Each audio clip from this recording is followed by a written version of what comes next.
I had hoped to make today's video on Freerun, but that'll have to wait a bit. Next episode is the last, so maybe I'll wait until then. But in the meantime, more pressing matters are at stake. I've been seeing this idea start to sprout up here and there, that what's going on with Gamergate 2 is just something unimportant and will blow over soon. I'm gonna have to root out those sprouts. A few days ago, there was an article published by The Hill, shared online by the ADL, the Internet Jewish Defense League, attacking gamers as a whole. You might be asking yourself, what does Gamergate and video games in general have to do with Jews? Nothing. Nothing at all. But anti-Semitism is a wonderful boogeyman that they can use. I mean, after all, you don't hate Jews, do you? Then allow us to make ugly women in video games and shut down the accounts of anyone who dissents. In the article, they call for, what else? The regulation of toxic video games and video game culture. They do this like they always do. They muddy the waters and throw everything into one talking point. They describe doxing and physical threats, that's right, those physical threats made digitally, as something that's common and on the same level as hateful speech. Which, I must remind you, this whole thing stems from someone making a list of sweet baby games so others can avoid their products, not partake in hateful speech. That's how they muddy the water for normies and the gullible. If you want to separate yourself from the people who already try to routinely kick you out of your own spaces, you are now the same as people who dox others over Xbox or something. It's no longer about separating yourself from them. They won't even allow that. But it doesn't stop there. They throw you in with extremists and other bad actors who have infiltrated toxic gaming culture to, as they say, disseminate their hateful ideologies and unleash hate-based harassment. The whole article just serves to drive these ideas in. If you weren't aware, the government very carefully listens to the ADL. Aside from them, many were made aware last week of the government-backed group called Take This, who released an article responding to Gamergate 2. Naturally, they're saying that the harassment campaign is aimed towards Sweet Baby and their ilk. Never mind that they started it by wanting someone's entire Steam account, with probably thousands of dollars of games on it, banned and deleted. No, it's the people telling them to piss off that are the problem. There's no point in even going over the article. There's nothing in it that you would not already expect. I'm making this video for a few reasons. The first, like mentioned in the beginning, is that this is not going to go quietly into the good night. Gamergate 1 caught a lot of people by surprise. It was many people's red pill moment, as the meme goes. For me, that red pill came about 10 years prior, and I had hoped that it would make a lot more folks decide to take action in a field they care for and are passionate about.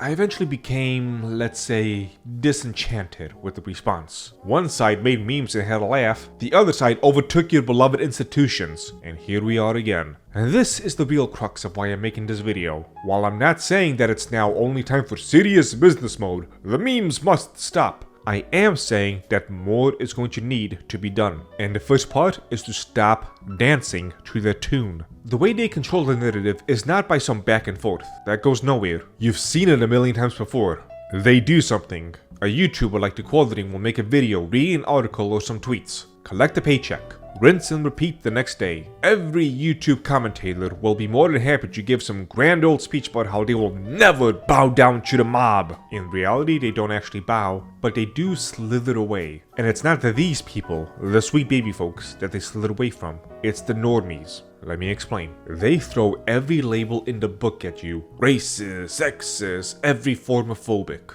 Like the ADL example in the beginning of this video. Stand against Sweet Baby and you're now an anti-Semite or something. What this causes many people to do, because they want so badly to avoid these taboo words, is they get on the defensive, and they stay there. They don't want to be labeled racist, they must make a showing of how not racist they are. Quick, pull out a black friend, talk about that black character you like. Make sure normies don't think of you as the bad thing. It works every time. In order to finally be rid of these people from the gaming industry, actions are going to need to be taken. The same old back and forth of, they do something, and all everyone else does is watch videos of people saying they're dumb. It's not going to work this time. But in order for people to be able to even properly think about what can be done, they cannot be wasting time trying to defend themselves from slander so they don't look bad in the eyes of people who, frankly, do not matter in the situation. Again, stop dancing to their tune. Something I've learned after 20 plus years of trying to talk to normies about anything even remotely related to these topics. They will sway whichever way the wind blows. Pay the normies no mind.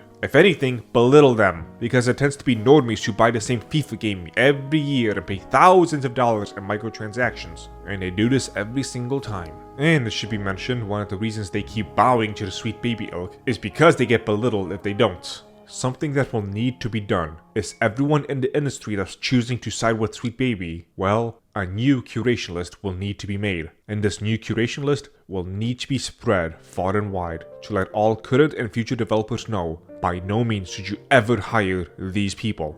Get them out of a job. Get them out of the industry. The only ways this will happen is by financially starving out the DEI companies and funneling money towards companies that reject DEI. I know this idea is thrown around a lot, but as someone who's been in business for almost 9 years now, you'll be amazed at the sheer effectiveness of this simple strategy. Do not feel like you are not making a difference. To those who may have any reservations about this, it's time you put those reservations away. They're already doing the same. Hell, they've been doing it since Gamergate 1. You're about 10 years behind on this. For any company that thinks you can stay neutral, as this person put it, we will remember the companies that stayed silent when we needed them most. Even neutrality will not be enough for these people. And there's this one, who also like the previous guy is in the gaming industry. And if, by chance, you happen to be working in this industry and you are voicing said opinions, I'll screenshot you, put you on a personal list, and advocate that you'll never work at a company I work for or associate with. Again, they're already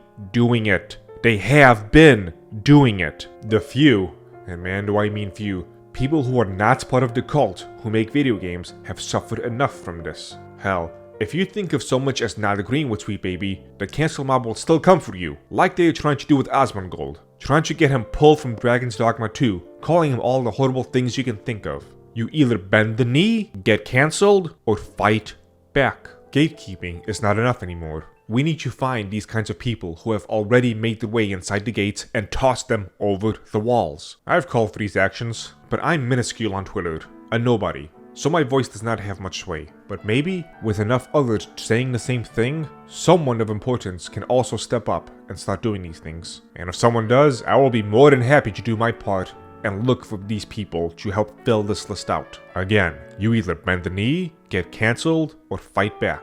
Those are your only options. Choose. Do not buy from them. Do not let them into your spaces. Make the made-up boogeymen real. Take away their voices. They have screeched enough for this past decade, and it's time to get them to shut up. I want more games like Elden Ring, like Baldur's Gate, Helldivers, even Palworld. I want formerly great games, like Mortal Kombat, to be returned to their former glory. The last MK game was the last time I will buy anything coming out of WB Games again. I made that same pledge with Ubisoft after For Honor came out in 2017, and that was a surprisingly easy one to hold. I don't think I'm gonna struggle to find me good games going forward. For those who don't think such precious work, Total War Warhammer 3, in the past year or so, decided to screw over fans by raising prices on DLC as much as 3 times their original cost, and simultaneously providing less content. This was more so not to fund this game, but to help fund their stupid woke trash game called Hyenas, which ended up getting canned in the end anyway. The fan backlash was immense. Sega and Creative Assembly hoped this whole thing would just blow over, but it didn't. Very few people bought the DLC, myself included, even though one of the factions was my main faction of play. The game was review bombed to hell. Creative Assembly sent out blogs trying to play victim and justify this. They locked and deleted threads. All this and more, but to no avail. They eventually caved and delivered a massive update to the DLC, making it actually worth the price now. People saw this and responded in kind by changing their reviews and buying the DLC, which is still a bit too costly I think, but that's not the focus here. Again, what I said earlier, funneling your money out of one company and into another is one of the most effective things you can do. The unfortunate part is, with DEI money in companies like BlackRock, it's become a bit trickier to do this properly. And with the governments getting involved, expect the legal sector to get involved as well. I'm gonna put this close to the end of this video so it's easy for me to find and clip. Saturday, March 16th is when I wrote this out. The 17th is when it went live on YouTube. Someone is going to tie Gamergate 2 into January 6th. I don't know how or why, but it's coming. Just you wait. I'm not involved in the games industry yet. I'm only tangentially involved in the anime industry with my anime themed tea store. If you want to support a business that does more than talk in circles while never getting anything done, check out my website, link down below. I sell anime themed teas and tea accessories, and the ladies you are viewing below are just some of the waifus that we have to offer. I don't have outside sponsorships, outside money. All I've got is my loyal viewers. If you want to support what I've been saying, well, here's one place to follow your money. I'm trying out the whole 1 video per day thing to see how it works out. Let me know what you think of it so far. Like, comment, share, subscribe, all the fun stuff. Especially share, I want my words to reach more people.